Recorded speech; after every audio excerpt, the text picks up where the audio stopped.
It began as a day of wonder and anticipation. On November 6th, 2022, 10,000 gamers donned the revolutionary NerveGear VR helmet and logged into the fantasy world of Sword Art Online SAO for the first time. They marveled at how the NerveGear immersed all 5 senses, letting them taste virtual food and feel gentle breezes inside the game's vast realm.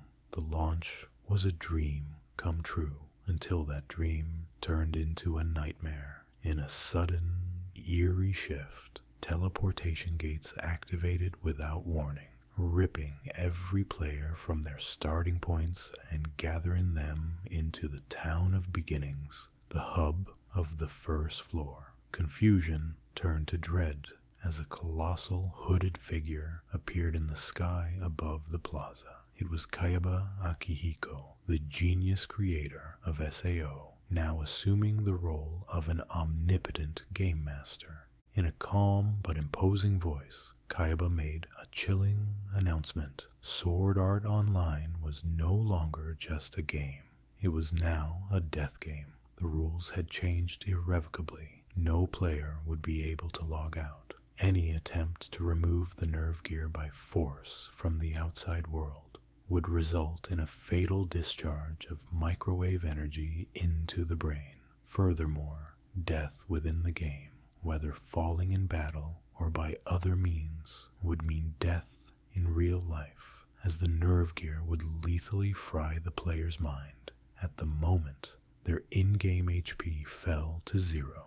Gasps and cries of disbelief spread through the crowd of players as the horrific truth set in. To drive the point home, Kayaba disabled the avatar's disguises, causing each player's appearance to revert to their real-life likeness, shattering any illusion that this was just make-believe. In that moment, the colorful game avatars transformed into an assembly of real-world teenagers and adults, their fear visible on every face. This was reality now, a virtual prison with very real consequences. Kayaba's final proclamation echoed in the silence. The only way to escape this world was to clear all 100 floors of Aincrad, defeating each floor's boss and ultimately the final boss at the pinnacle. Only victory would release them. Anything less meant they could never leave. The gravity of those words settled over the crowd like a suffocating blanket. Then, just as abruptly as he arrived, the faceless game master vanished, leaving the players to their terror. On the very first day, panic and tragedy struck. In the real world, news of the SAO incident spread rapidly, and well-meaning families and authorities tried desperately to remove the NerveGear from players' comatose bodies. It was a fatal mistake. Over 200 players died within hours as their headsets were tampered with, the NerveGear's deadly safeguard taking their lives. Those inside the game received grim notifications of friends and strangers alike blinking out of existence. Any lingering hope that this was a prank evaporated. The death game had truly begun. A serene landscape within the world of Aincrad, bathed in the golden light of a virtual sunset. The world of Sword Art Online took the form of a gigantic floating castle named Aincrad. It was a breathtaking sight, an enormous tower of iron and stone, suspended in an endless sky, its lower floors shrouded in wispy clouds. Aincrad consisted of 100 expansive circular floors, stacked one atop another like layers of a wedding cake, each floor a little smaller in diameter than the one below. The very bottom floor, the first floor, was approximately 10 kilometers across, a vast territory comparable in size to a large city on Earth. From this broad foundation, the castle tapered upward in a cone-like silhouette, rising through the sky to the 100th floor at its distant summit. Each floor was ringed by sheer edges and guardrails, and if one were to jump off the side, they would plummet for a full 2 minutes through open air before the system registered their fall as fatal. In every sense, Aincrad was a world unto itself, complete and self-contained, yet perilously suspended above an infinite void. Inside each floor of Aincrad sprawled a rich medieval landscape. There were towns and villages with half-timbered houses and cobblestone streets, tranquil forests and sparkling lakes, dusty plains and snow-capped mountains, environments as varied as the real world. Gentle day-night cycles brought golden dawns and starry nights. The game even simulated seasons and weather, though generally milder than reality. Spring blossoms, summer rains, and winter flurries all came and went on a predictable calendar known as Aincrad Standard Time. Each floor had its own theme and climate. Some levels were warm and verdant, blooming with flowers, while others were chill and harsh, frozen under winter's touch. Many who beheld Aincrad's beauty for the first time could scarcely believe it wasn't real. Players could stand at the edge of a floor, gaze out at an artificial horizon painted in hues of sunset orange, and almost forget they were inside a digital construct. The castle was a paradox, enchanting and serene in its vistas, yet housing deadly perils in its shadows. Structurally, Aincrad was designed as a colossal dungeon tower. Each floor was separated by solid rock and metal, connected only by a single central stairway, hidden deep within a labyrinth, a giant maze-like dungeon tower that rose in the northern part of every floor. To progress upward, the players had to explore and conquer these labyrinths and defeat the floor boss guarding the stairway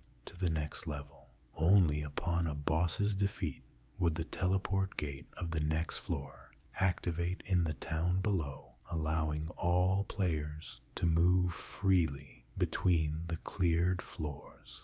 In essence, Aincrad's 100 floors were a gauntlet, a series of trials growing ever more challenging, funneling survivors higher and higher. Far above, at the very top, was rumored to lie the Ruby Palace on the 100th floor, where the final boss awaited. Few dared imagine what horrors might dwell there. All anyone knew was that reaching it was their sole path to freedom. Yet for all its dangers, Aincrad was also home for these trapped players. Over time, it evolved into an innovative yet complex society of its own. The initial panic of the first day slowly gave way to determination and routine. The town of beginnings on floor 1 became a refuge for thousands of unwilling inhabitants, a place where many non-fighting players stayed, coming to grips with their situation. Other towns across the lower floors bustled with activity as players opened shops, traded goods and information, and settled into the strange reality of living inside a game. An economy based on the in-game currency core took shape, and improvised systems of law and order emerged to handle in-game crimes. Nights in Aincrad were filled with the warm glow of lanterns in windows and the comforting murmur of villagers in taverns trying to maintain hope, but always hanging above every peaceful moment was the knowledge that this idyllic-looking world was a cage, and that beyond the safe zone walls of each town, mortal peril awaited. In those early days after Kayaba's announcement, the players' courage and resourcefulness were tested immediately. The first floor of Aincrad was the largest and in many ways the most diverse, serving as the foundation for everything above. It featured rolling grasslands, forests, lakes, and the sprawling town of beginnings itself, What it didn't have was an easy escape. To clear the first floor, the newly forged community of players had to band together and tackle the first great obstacle, the Floor 1 boss lurking in the depths of the floor's labyrinth.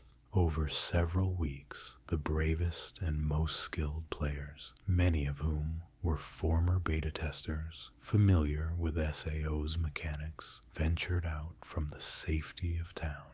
They fought off boars and wolves in the fields, eking out levels and equipment, and mapped the twisting corridors of the labyrinth tower piece by piece. The atmosphere was tense. Everyone knew that if a mere boar's tusk or a low-level kobold's club could hurt them now, the boss would be far more lethal. But they also understood this was the only way forward. By late November, nearly a month after launch, enough progress had been made. The entrance to the boss chamber had been found on the top floor of the first floor's dungeon. It was time to face the foe and open the path upward.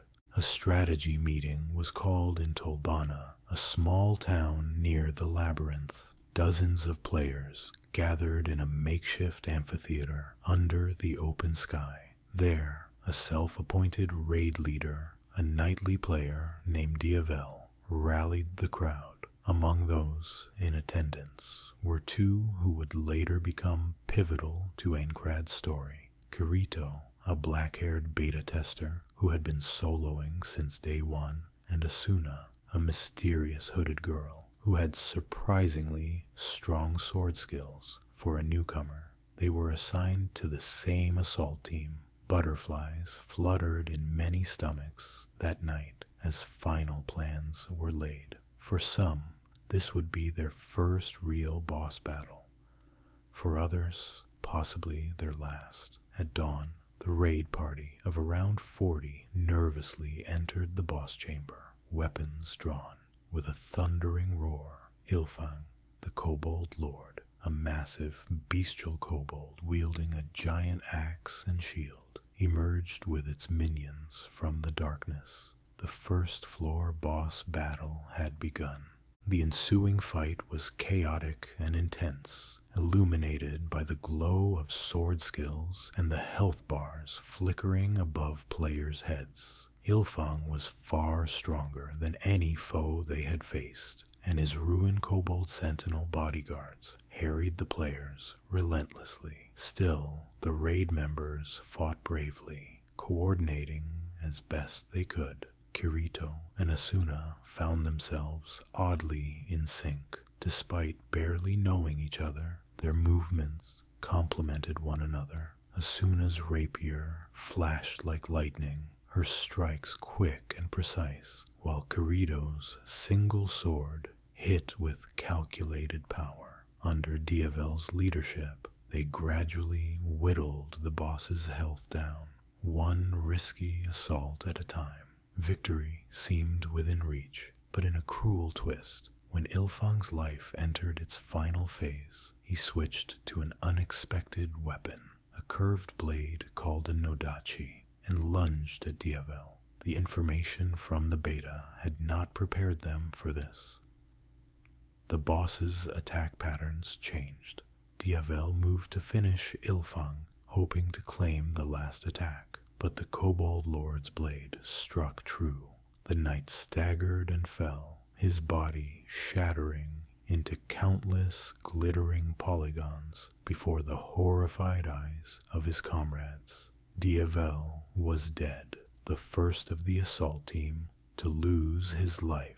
His death sent a shockwave of fear through the remaining fighters, but Kirito yelled for everyone to hold formation. Heart-pounding, Kirito stepped forward to take the role of tank, drawing Ilfang's attention, while Asuna covered him with her blistering thrusts. Together, with a few other determined players, they seized the moment when Ilfang raised his nodachi for a heavy swing. Kirito, in a burst of desperate strength, parried the blow and struck back repeatedly. With one final sword skill, Ilfang's HP hit 0. The giant kobold emitted a piercing howl and then exploded into polygons, defeated at last. A moment of stunned silence was followed by triumphant shouts and, for some, tears of relief. They had cleared the first floor, but at the cost of brave Diavel and a few others who had fallen to the boss's minions. A blue system announcement window materialized, confirming the floor's completion and the activation of the second floor teleport gate.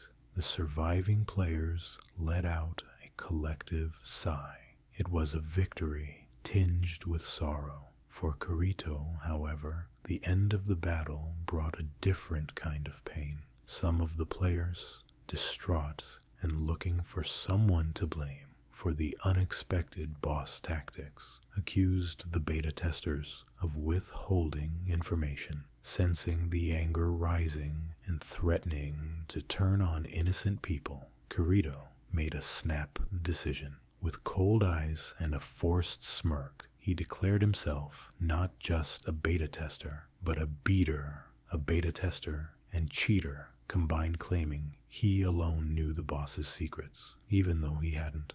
This drew the fury and scapegoating to him and him alone, sparing others from persecution. Donning a long black coat he obtained as a rare drop from Ilfang, Kirito left the group amid murmurs and glares. He would rather be isolated than see the fragile unity of the survivors collapse into hate.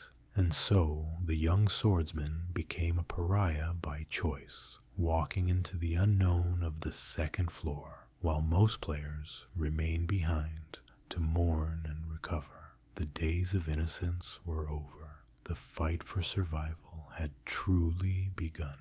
As the months passed and the clearing of floors continued, players adapted to their new reality. What had begun as disorganized scrambling evolved into a concerted effort to conquer Aincrad. To survive, many players formed guilds, formal groups bound by oaths of mutual protection and cooperation. These guilds became the backbone of society in Aincrad, providing camaraderie, resources, and training for their members. One of the first major guilds to rise was the Aincrad Liberation Force, commonly called the Army by players. The Army swelled in numbers as a humanitarian group, taking in lower-level and non-combat players, aiming to clear the game through sheer manpower and to maintain order in towns.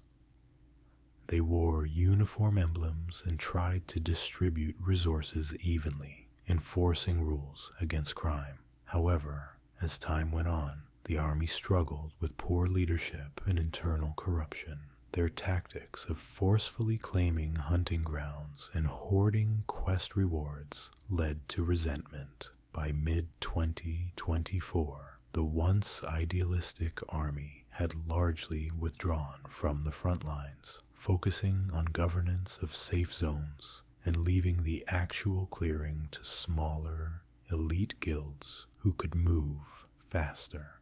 At the tip of the spear of progress were the clearers, those determined players on the front lines who risked their lives in the high-level dungeons day after day. They too formed guilds, often competing yet cooperating when needed.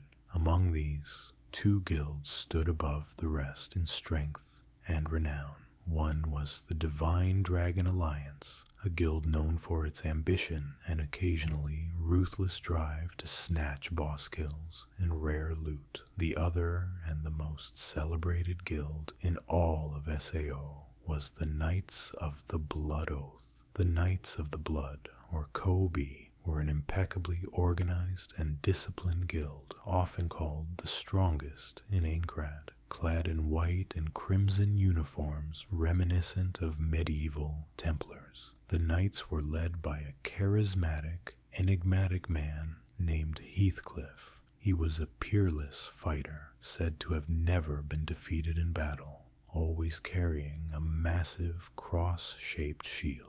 Under Heathcliff's leadership, Kobe spearheaded many boss fights and acted as a stabilizing force on the front lines. They were heroes in the eyes of most a symbol that the game could indeed be beaten through courage and unity. It was within the ranks of Kobe that Asuna rose to fame. After the first floor, Asuna had thrown herself into battle with almost reckless dedication. Through countless skirmishes and boss raids, she honed her swordplay to a fierce brilliance, favoring a rapier that struck faster than the eye could follow. Her extraordinary speed earned her the nickname the Flash, and she eventually became the sub-leader of the Knights of the Blood Oath, second in command only to Heathcliff himself. To many ordinary players, Asuna was an inspiration,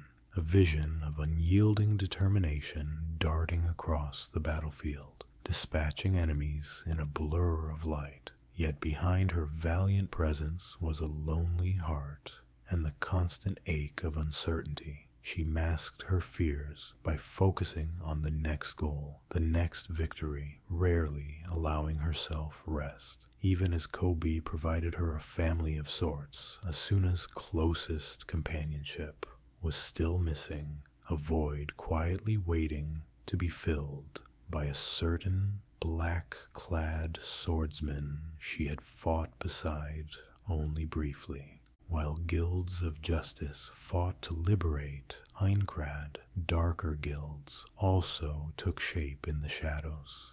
In a disturbing reflection of human nature, a minority of players decided that if this world was to be their reality, they would exploit its lawlessness and live without morals. Crime, which started as occasional player-on-player theft, or PK, player killing, out of disputes, eventually coalesced into an organized band of murderers. The most infamous of these was the Guild Laughing Coffin, known by their chilling coffin and smiling face emblem, and the fact that its members' player cursors turned orange or red, marking them as criminals. Laughing Coffin was founded by a ruthless man called POH, who preached a nihilistic creed. Since everyone was trapped in this game of death, killing others was just part of the fun. His charisma drew the most unstable and violent individuals to him. At first, they were content with robbing players and giving ultimatums at knife point, but over time, their atrocities escalated. In one gruesome incident on New Year's Eve 2023, Laughing Coffin ambushed a small guild that was celebrating in the fields and massacred every one of them, claiming the first player murders in SAO's history. The next day, the name Laughing Coffin was on everyone's lips, spoken in fear and anger. The Red Guild had announced itself, sending ripples of dread through the population. From then on, no place outside the safe zones felt secure.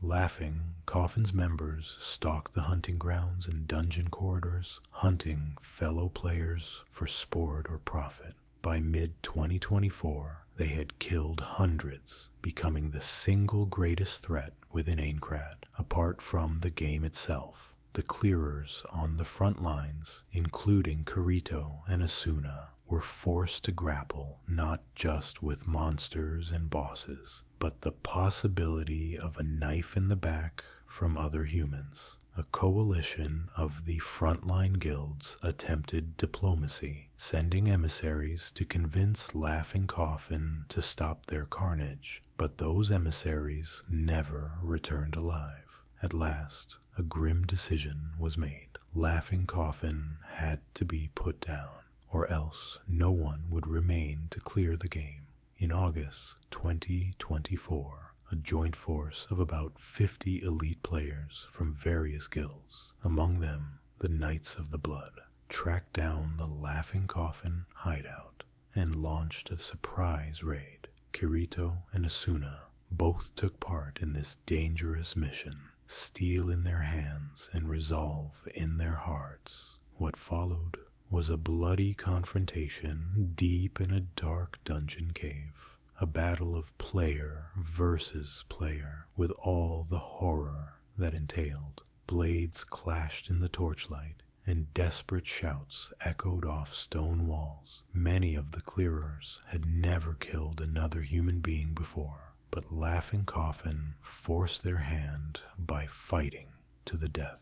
When the skirmish finally ended, 21 Laughing Coffin members lay dead, and 11 of the attacking clearers were also lost. The survivors hauled the captured few Laughing Coffin members off to imprisonment in the Black Iron Palace jail on floor 1. POH, the ringleader, was nowhere to be found among the bodies or captives he had escaped that day, a vengeful ghost lingering at large. The raid's victory effectively dismantled Laughing Coffin as an organization, but it came at a terrible cost. Kirito himself had been forced to kill in self-defense during the chaos, an act that would weigh heavily on him.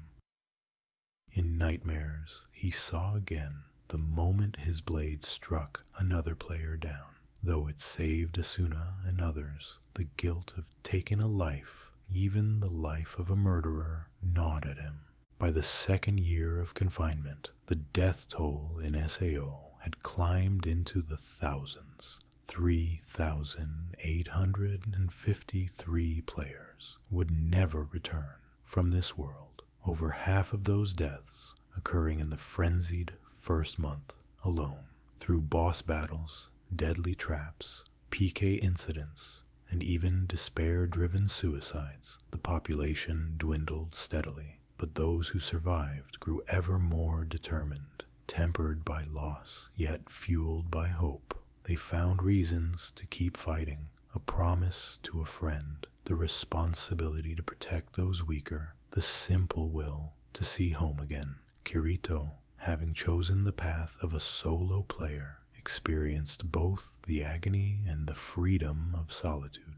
Early in the journey, he had briefly joined a small guild of bright, friendly, mid-level players called the Moonlit Black Cats. For a short time, Kirito felt the warmth of companionship as they laughed and adventured together. However, he kept his past as a beta tester secret from them, afraid of their judgment. One fateful day, the Black Cats wandered into a higher-level dungeon trap that they weren't prepared for. Monsters swarmed from hidden chambers, and in the panic, the entire guild, all of Kirito's new friends, were killed before his eyes. Their leader, a gentle boy named Keita, committed suicide in grief shortly after. Kirito alone survived, left kneeling amidst the fading shards of his comrades, his heart broken. The death of a young girl named Sachi, who had grown close to him in that guild, haunted Kirito especially. He had promised her they would escape together, and that promise lay shattered. From that day, Kirito's guilt drove him further into isolation. He threw himself into becoming stronger so he'd never lose anyone again. But at the same time, he avoided forging deep bonds, fearing the pain of loss. The ghosts of the Black Cats followed him, their names later etched on the monument of life in the Black Iron Palace, along with every other player who died. Through all these trials, Kirito and Asuna's paths continued to intersect like twining threads. By chance or fate, they found themselves fighting side by side on multiple occasions, each time growing more familiar with the other's style and character. Asuna, despite her high rank in Kobe, never forgot the black-clad swordsman who had saved her on floor 1 and then vanished. She encountered him again on higher floors, sometimes fleetingly like a shadow watching over a low-level training area, and sometimes directly, as during a field quest where Kirito helped a young beast tamer friend silica from danger. Kirito, in turn, admired Asuna's dedication from afar. He often heard fellow clearers speak of the Flash with respect and awe. To Kirito, Asuna became a symbol of what was worth fighting for, a reminder that beauty, kindness, and bravery still shone in this bleak world. The bond between Kirito and Asuna truly began to deepen during a pivotal battle on the 74th floor of Aincrad. By October 2024, nearly 2 years since the game's start, the frontline players had reached the mid-70s floors. These upper floors were brutally challenging, and progress had slowed. The 74th floor's labyrinth was discovered, and with it, the looming presence of the floor boss, a hulking monster known as the Gleam Eyes, a towering demonic beast wielding a tremendous sword. Kirito and Asuna, now both seasoned warriors, were scouting that labyrinth together when they encountered an exhausted Aincrad Liberation Force squad deep inside. This small army unit had foolishly decided to attempt the boss with insufficient numbers and no means of retreat. The boss room had been set as an anti-crystal area, blocking teleport crystals. By the time Kirito and Asuna arrived, the Gleam Eyes had cornered the army soldiers, who were on the verge of being slaughtered. Without hesitation, Asuna sprang into action, rushing into the boss chamber to protect the embattled players. Kirito followed close behind. The sight that met them was dire. The Gleam Eyes let out a deafening roar, its eyes literally gleaming with malice, as it swung its huge blade toward the cowering soldiers. Asuna interposed herself, parrying blows with her rapier in a shower of sparks, but even her incredible speed could not fend the boss off for long. Kirito knew that conventional tactics would not suffice here. With Asuna and several army players' lives on the line, he made a snap decision to reveal his most closely guarded secret. Kirito's skill list contained something unique, a dual blades ability that no one else had. It was a special skill the system had awarded him for his top-tier reaction speed, but he had kept it hidden until now. As Asuna faltered momentarily under the beast's onslaught, Kirito stepped forward and with a deep breath drew a second sword.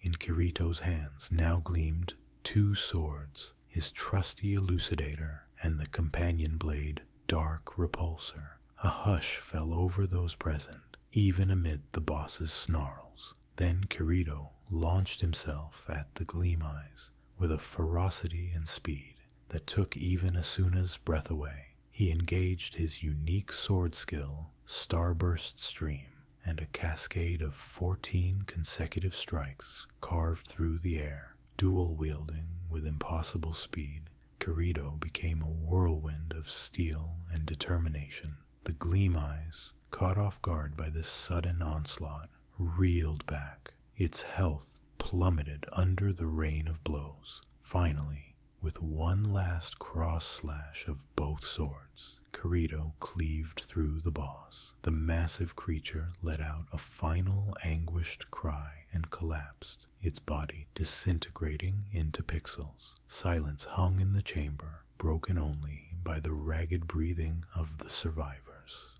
Kirito had done the unthinkable. He had defeated a floor boss single-handedly, saving everyone. In that moment, as the blue congratulations screen flashed, Kirito's mysterious epithet, the Black Swordsman, became more than just a rumor. To all witnesses, his dark silhouette standing amid the fading motes of the boss was awe-inspiring and otherworldly. Word of Kirito's dual blades ability spread like wildfire through the player community. Many were amazed, some envious, and a few uneasy about what else he might be hiding. Asuna, however, felt only admiration and relief, and a spark of indignation that he had kept such a power secret from even his friends. With the immediate danger over, she confronted Kirito once the army group had been escorted to safety. About him risking his life alone like that. The concern in her eyes warmed something in Kirito that had long been cold. Here was someone who truly cared about him, not just as a fighter, but as a person. For the first time in a long while, Kirito allowed someone to step closer to his heart. In the aftermath of the battle, Asuna decided she wanted to take a break from her guild duties and spend more time with Kirito to understand this lone swordsman who carried so many burdens. However, Heathcliff and the Knights of the Blood had their own designs. When Asuna requested a temporary leave for a few days, Heathcliff imposed a condition. Kirito would have to duel him. If Kirito won, Asuna could do as she pleased. But if Kirito lost, Kirito must join the Knights of the Blood Oath. It was an unexpected challenge, but Kirito accepted, both for Asuna's sake and out of curiosity, to test himself against the legendary guild leader. The duel took place in Kalinia, the main city of the 75th floor, drawing a huge crowd of onlookers to its circular arena. Kirito faced Heathcliff under the bright daylight, with Asuna watching anxiously from the sidelines. Heathcliff, clad in his red and white uniform and bearing a sword and great shield, radiated an aura of impenetrability. The duel began, and Kirito unleashed his fastest combos, dual blades flashing. Yet Heathcliff's defense was uncanny. His massive shield moved with inhuman speed, blocking strikes that seemed impossible to parry. For the first time, Kirito found himself on the brink of victory when he decided to feint an opening, hoping to slip past Heathcliff's guard. In that instant, something inexplicable occurred.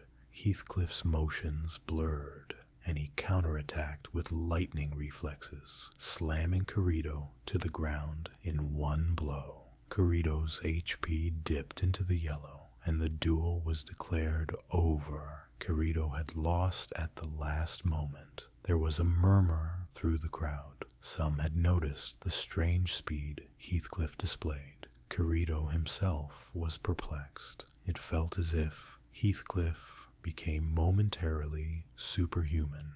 But with the terms of the duel set, Kirito was now honor-bound to join the Knights of the Blood. Suddenly, finding himself in a guild chain of command for the first time, Kirito donned the white uniform, though he continued wearing his black coat over it, much to some members' chagrin. In truth, Kirito cared little for guild rank. He was there because it allowed him to stay near Asuna. The two began spending much more time together, training and talking during downtime. Those were gentle days amid chaos. The pair would share meals. Asuna famously had a talent for cooking within the game systems, delighting Kirito's virtual palate, and even light-hearted moments. But Aincrad was never free of danger for long. During a routine training exercise, Kirito and Asuna found themselves under attack, not by monsters, but by a traitor in their midst. Kuradil, a Kobe member assigned as Asuna's bodyguard, revealed his true colors. He was secretly a laughing coffin agent who had infiltrated the guild. Seizing an opportunity, Kuradil poisoned Kirito and another Kobe knight during a mock drill by slipping a paralysis agent into their water. As Kirito collapsed, unable to move, Kuradil swiftly murdered the other knight, Godfrey, and then turned to Kirito with a mad grin, savoring the moment of revenge against the Black Swordsman. Asuna, sensing something amiss, arrived just in time to see Kuradil, ready to execute the helpless Kirito. Heart pounding with terror for Kirito's life, Asuna engaged Kuradil. She managed to wound him, but Kuradil pretended to surrender. only to lunge at Asuna when her guard was lowered. In that fraught second, Kirito, driven by fury and protectiveness, burst through the last of the paralysis by sheer will. He threw himself between Asuna and Kuradiel's blade, losing a chunk of his HP and even his left arm in the process, but saving Asuna. In one swift counter, Kirito then killed Kuradiel with his sword, ending the threat. The act left Kirito trembling. It was the second time his hands were stained with a player's blood. Asuna didn't hesitate. She knelt and embraced Kirito as he shook, offering him comfort and gratitude. That night, under the fading light of day, Kirito finally allowed himself to cry in Asuna's arms for all the pain and stress he had bottled up. Asuna's presence was his solace. In that vulnerable moment, Kirito confessed his feelings for her, and Asuna, with tears in her eyes, reciprocated. They realized that amidst the fear of death and loss, they had found something precious in each other, love and a reason to keep living beyond just survival. With their hearts laid bare and Heathcliff's permission granted, Kirito and Asuna decided to take a temporary leave from the front lines to cherish the life they had found together. They longed for a place far from the clangor of battle, somewhere in Aincrad's vast expanse, where they could simply be a boy and a girl in love, if only for a short while. Kirito remembered an isolated log cabin he had stumbled upon on a lower floor long ago, a quaint little house by a serene forest and lake on the 22nd floor. At that time, he'd lacked the funds to buy it, but now, pooling their resources, they could afford a humble home. To their delight, the cabin was still available for purchase. Without hesitation, they made it their own and retreated to this tranquil 22nd floor haven.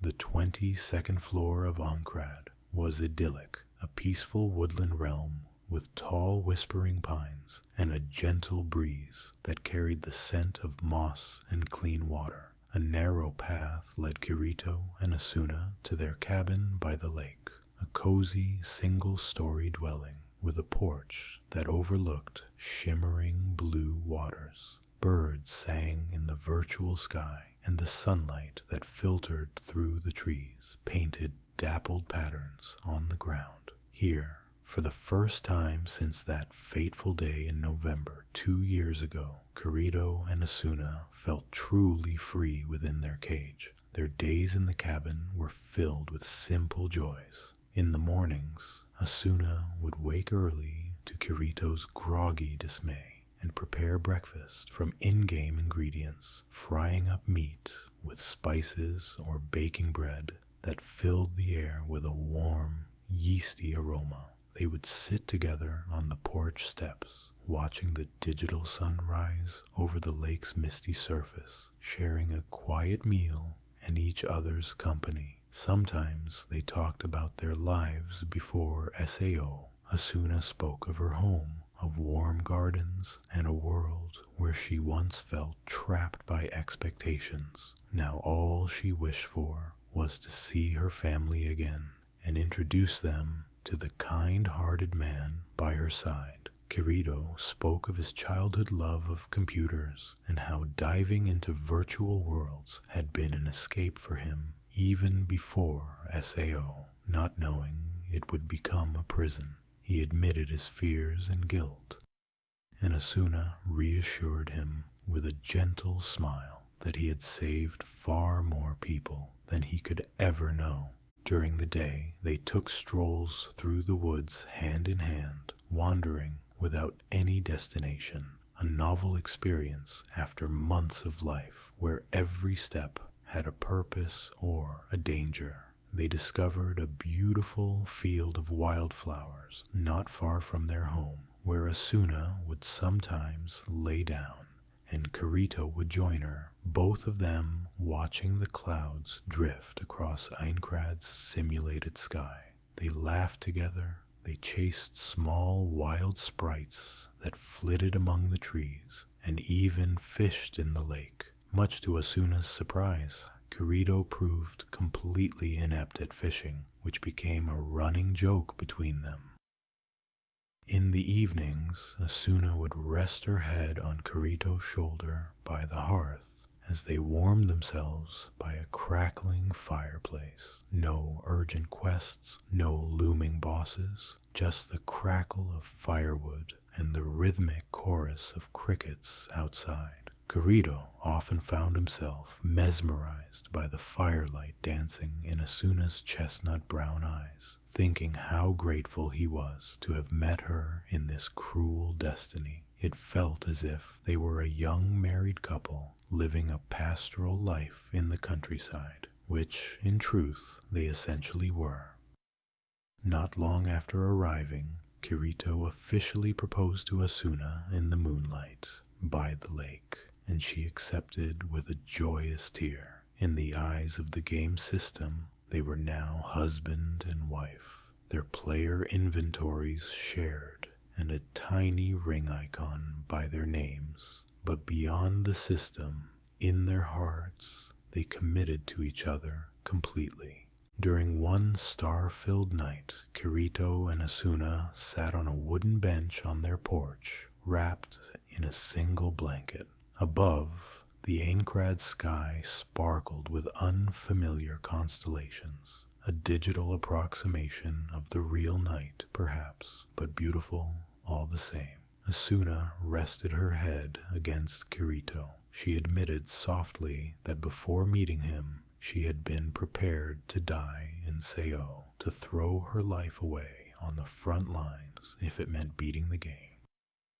Kirito, eyes glistening, told her that she had given him a reason to live beyond just winning, that living and escaping together was the only ending he cared about now. They shared a tender kiss under those artificial stars, a moment of pure emotion in a world built of code, though no wind could truly touch them, and no stars were truly burning millions of miles away. The feelings they felt were undeniably real. In Aincrad's gentle illusion, they found an authentic truth. Love can bloom even in the darkest of places. Their peaceful respite was not entirely removed from the rest of the world, however. A few close friends visited upon invitation. Klein, Kirito's jovial, samurai-like friend from the start, popped by with his guild to congratulate them and share a taste of Asuna's fine cooking. Lisbeth, a blacksmith girl who was a mutual friend, visited and teased the couple about finally getting together. These social calls were brief but heartwarming. They reminded Kirito and Asuna that they were still part of a community that cared for them, and that they would all fight on when the time came. And come it did, sooner than they would have liked. After nearly 2 blissful weeks hidden away on the 22nd floor, news reached them via a message. The boss of the 75th floor had been found, and the assault team was mustering for the battle. Kirito and Asuna exchanged serious looks. This was the moment they had dreaded and hoped for. Dreaded because it meant leaving their safe haven and stepping back into mortal peril. Hoped for because floor 75 was 3/4 of the way to 100, a tangible sign that the end might be in sight. Duty and resolve pulled at them as much as they wanted to stay lost in their dreamlike days on the lake. They both knew they had to return. They had friends to protect and a world to escape. On the morning of November 7th, 2024, Kirito and Asuna carefully closed up their little home. Asuna tidied the bed and left a few keepsakes in a drawer, a ribbon, a handwritten note, as promises that they would come back. Kirito stood for a moment by the doorway, committing to memory the cozy interior and the way the sunlight slanted through the window. He squeezed Asuna's hand.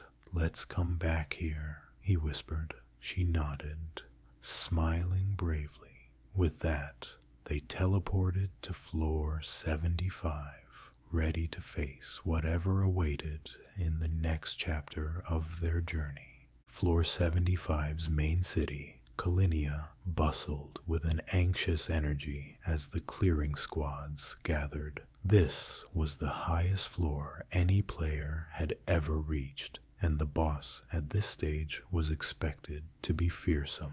Veterans of countless battles were present, their faces grim but determined. Kirito and Asuna rejoined their comrades from the Knights of the Blood Oath and other guilds. Heathcliff took charge of organizing the raid party, an assembly of the best fighters remaining, including familiar faces like Klein and his guild, Furin Kazan, agile archers, and burly tanks from various groups, all told roughly 40 players. Together, they ascended to the towering doors of the 75th floor boss room. Nervous glances were exchanged, final buffs and potions consumed. Asuna reached over and lightly touched Kirito's sword hand, offering a reassuring smile. Kirito nodded. In silence, Heathcliff pushed the doors open, and the raid entered the darkness beyond. Within the cavernous chamber loomed a grotesque nightmare, made flesh, the boss known as the Skull Reaper. It was an enormous, skeletal, centipede-like creature, its many segments covered in bone armor and scythe-like claws lining its sides. Where its head should be, there was instead a grinning skull with pincers. The Skull Reaper moved with terrifying speed, lunging and thrashing its scythes, each swing capable of cleaving a man in two. The battle that erupted was among the fiercest ever fought in Aincrad. The boss's multiple scythes meant it could engage several players at once. Tanks braced with their shields, but were sent flying like ragdolls under the sheer power. Damage dealers darted in to strike at its bony hide, only to be met with sweeping counterattacks. Within the first minute, the Skull Reaper claimed its first victim. A player who couldn't dodge fast enough was impaled, his avatar shattering into fragments. The sight enraged the remaining fighters. Heathcliff bellowed orders, and the group adjusted formation, splitting into teams to target the creature's flanks and draw its aggro strategically. Asuna moved like lightning at one side, slicing at the limb joints of the beast, while Kirito unleashed dual blade combos at any opening he could find.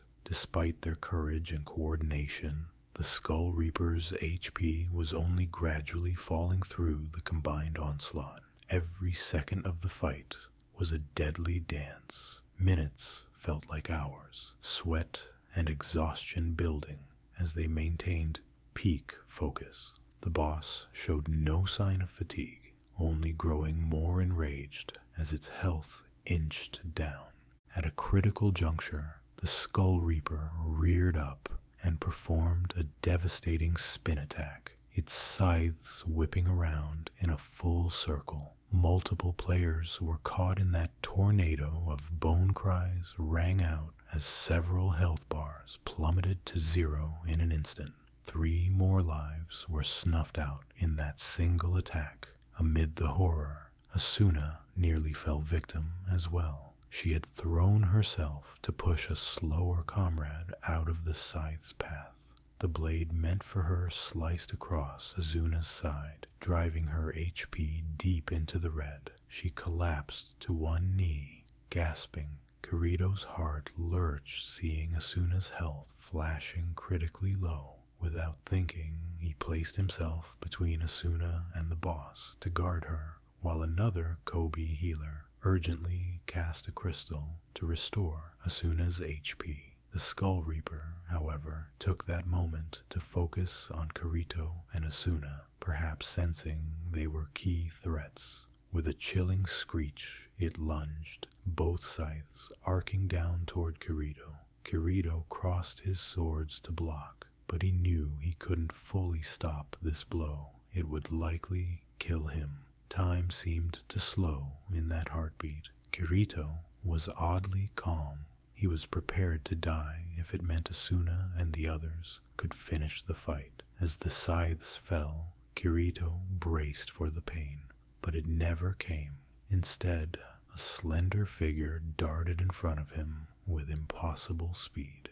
Asuna threw herself into the path of the Skull Reaper's attack, her rapier raised defiantly. The blades struck her full force. In a burst of light, Asuna's avatar was skewered. Kirito watched in absolute horror as Asuna's HP dropped to 0 and her body began to disintegrate into shimmering polygons. No! The scream tore from Kirito's throat with raw anguish. The love of his life, his partner and reason for living, was disappearing right before him. Asuna's eyes met Kirito's one last time, and she smiled, a gentle, grateful smile, before her form scattered into the air like a burst of white petals. Asuna was gone. Kirito felt something inside him break. A world without Asuna. The thought was unbearable. Hot tears blurred his vision, and he trembled, numb with shock. The Skull Reaper was not done, though. It turned its attention to Kirito, who now stood motionless, weaponless, in spirit. It lunged again, but before it could strike Kirito down, multiple players, roaring in anger and grief, for they all loved Asuna in their own ways too, intercepted the boss with a final coordinated assault. Heathcliff himself drove his sword through the Skull Reaper's skull from one side, while Klein and others attacked from the opposite flank. With a massive combined effort, they felled the Skull Reaper at last. The monstrous boss let out a death rattle and collapsed into fragments. The congratulations banner flashing above.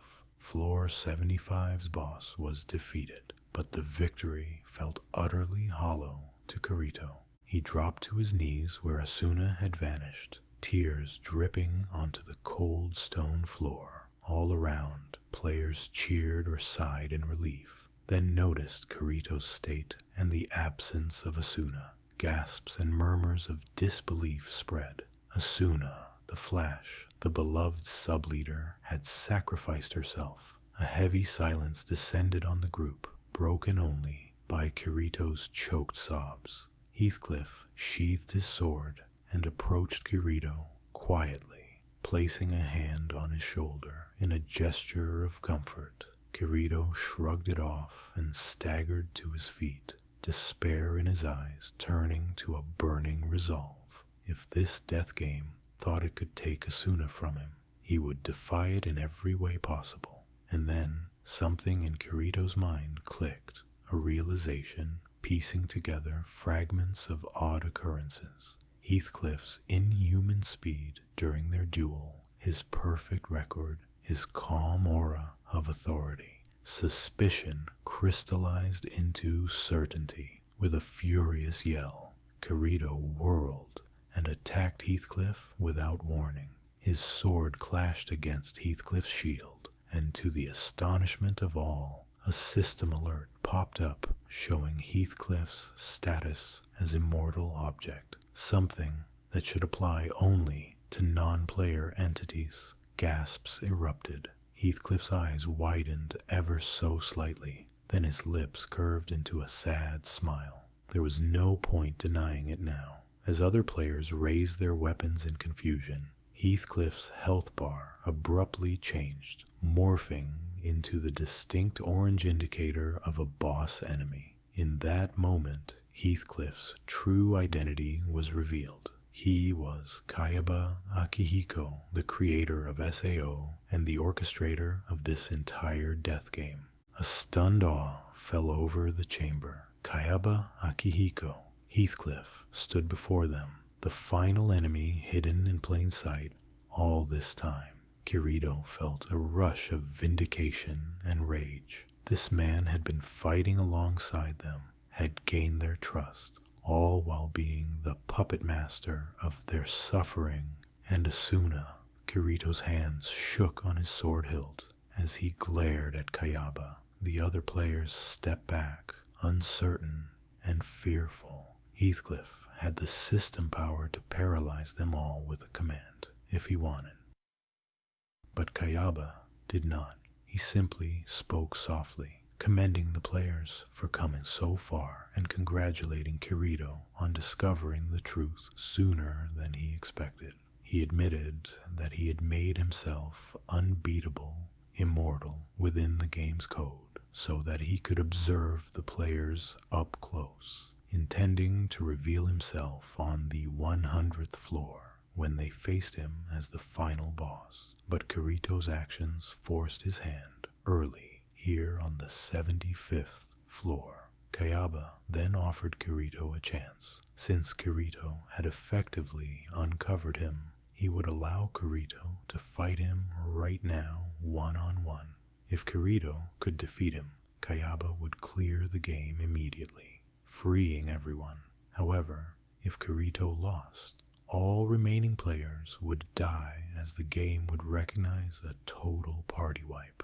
It was a perilous gamble, but Kirito hardly needed to think. With Asuna gone, nothing mattered to him except ending this nightmare once and for all. And if he died trying, so be it, ignoring the protests of Klein and others who wanted to back him up. Kirito accepted the duel.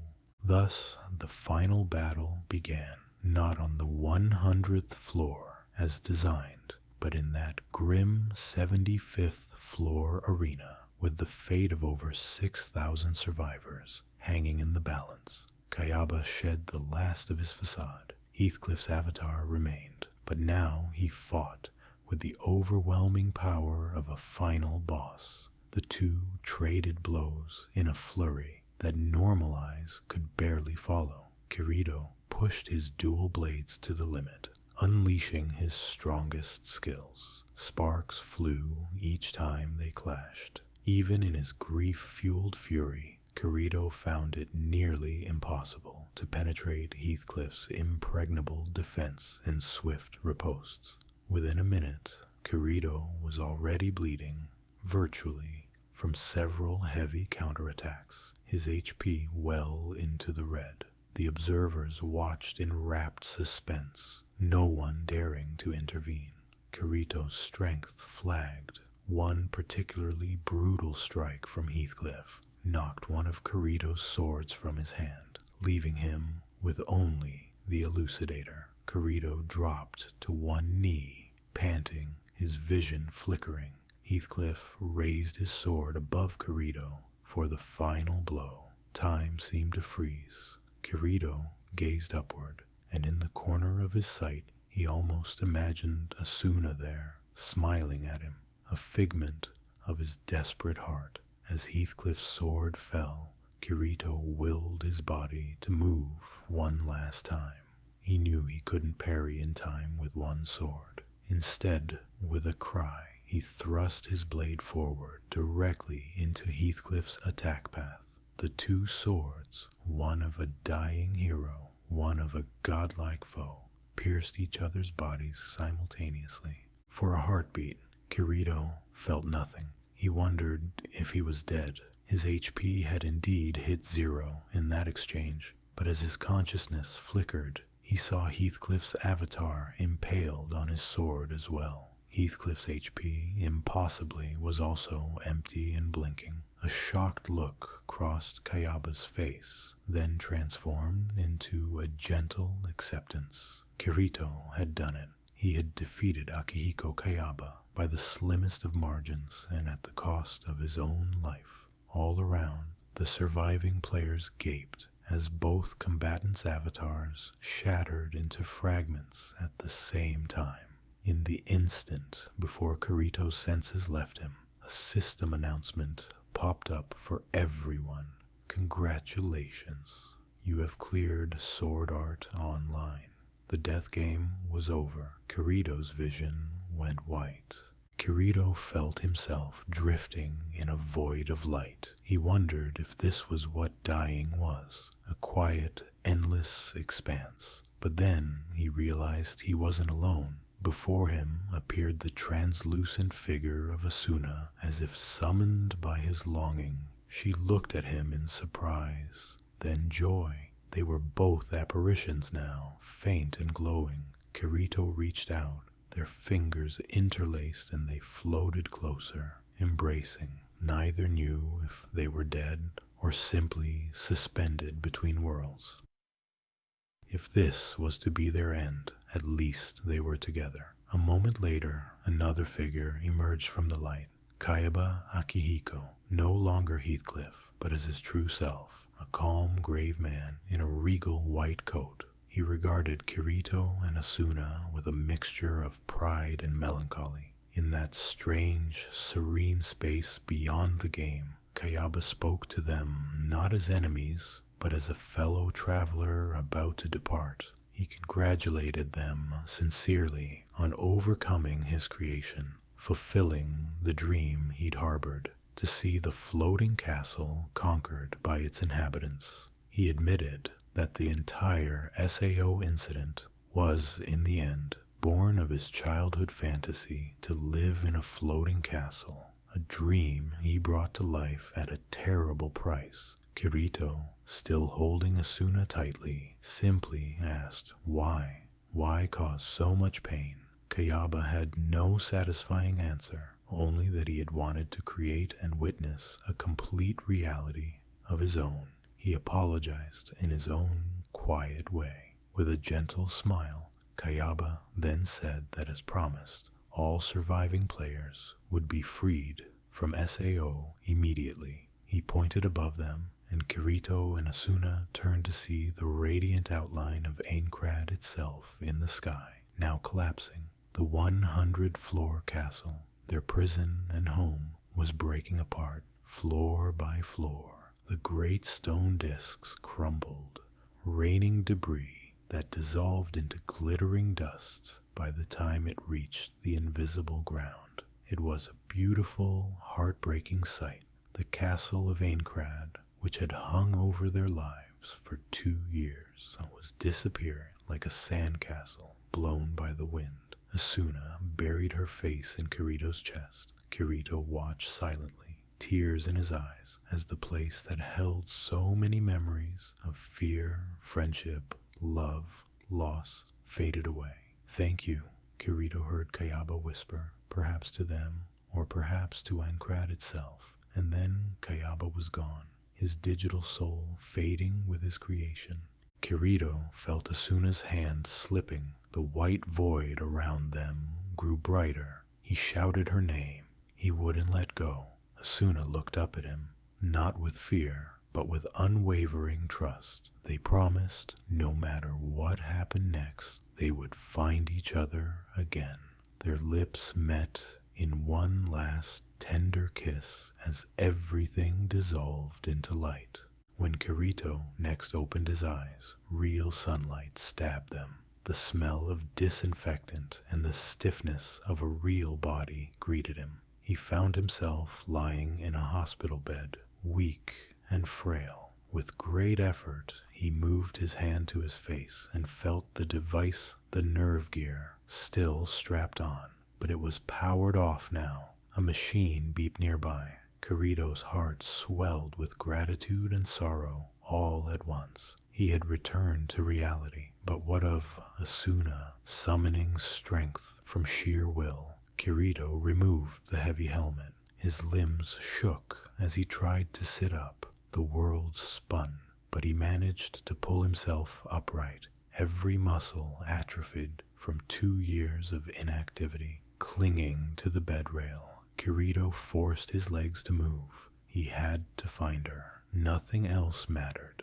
In the quiet dawn of November 7th, 2024, A skinny teenage boy with unkempt hair staggered out of his hospital room past astonished nurses, calling out a name hoarsely. Asuna! He wandered the corridor, determination blazing in his eyes. And though this is beyond the realm of Aincrad's whispers, we know he would soon find her room, where Asuna lay awake and waiting, tears of joy in her eyes as Kirito came through the door. Back in the virtual realm, Sword Art Online had been cleared. Of the original 10,000 trapped players, 6,147 survivors awoke that day to a world that had moved on without them. Families were reunited. News outlets buzzed with the incredible story of the Death Game's end.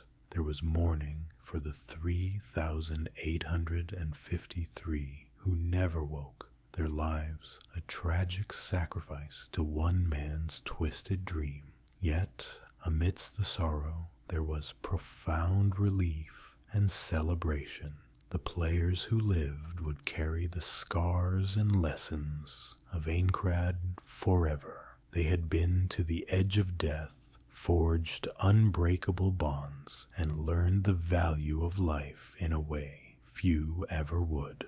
In the days that followed, as Kirito and Asuna recovered in the real world, their thoughts often drifted back to the floating castle that had been their world. Aincrad's whispered lore would live on in them.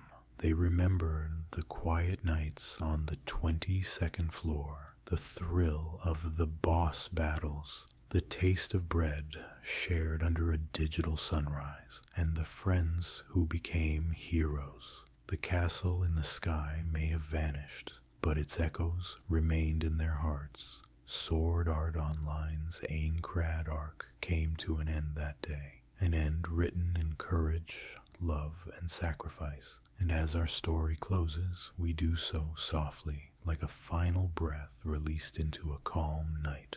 The players of Aincrad have awakened from their nightmare, carrying with them the enduring hope that guided them through the darkest of nights. In that hope, the memory of Aincrad will forever glow, gentle and golden, like the last light of a setting sun. The game was over, and life, true, precious life, could finally begin again.